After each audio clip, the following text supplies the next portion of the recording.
What's up mga kaibigan sa Facebook? Ngayong araw na to, tuturuan ko kayo kung paano ba magamit ng grinder, yung safety ways kung paano magamit ng grinder. So unang-una sa lahat, wag niyong tatanggalin itong guard ng grinder, yung blade guard dyan. So kung sakali mang matanggal yung blade, ito agad ang magpoprotekta ng blade sa talansik. Kung mabasag man yan, babangga agad dito sa blade, gaganon lang yung blade na nakakabit. Usually guys, ang ikot ng grinder, depende na lang kung kaliwete ka. Ang ikot ng grinder is ganon.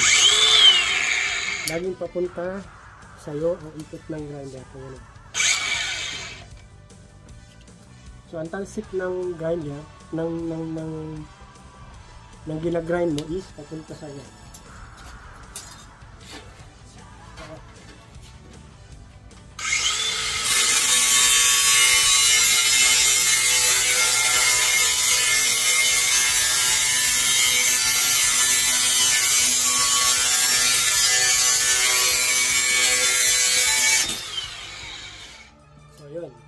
Ngayon, ang ikot niya pag ganun, kung magkauka siya dito, meron siyang magkaroon siya ng crack, ang papunta ng grinder mo pag ganun. Yan. So doon pa lang, hindi ka na matatalsigan pag ganun na siya. Ngayon, yung iba, yung ginagawa nilang pag grinder is ganito.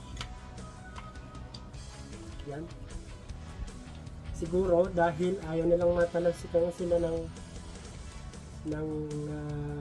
bakal na grind, gusto nila pa ganyan.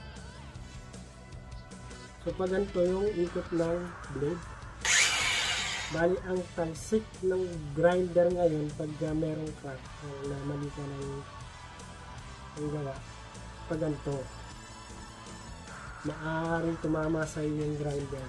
Kumpara mo dun sa ganito ang ikot niya, pag ganito ang tama ng grinder, palupa.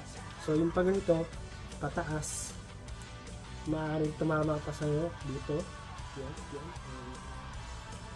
Yun. So yun ang mali dun pag ganito ang gumamit, pag gano'n ang talsik ng grinder, tama sa yun. Ngunit pag ganito ang gamit ko ng grinder,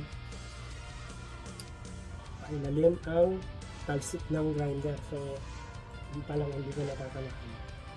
Pero the most important is itong blade guard. Never, wag niyong tatanggalin yung blade guard, dahil once na matanggal itong blade, maaaring tumama sa mukha mo o anumang parte ng katawan mo. So dapat ganito.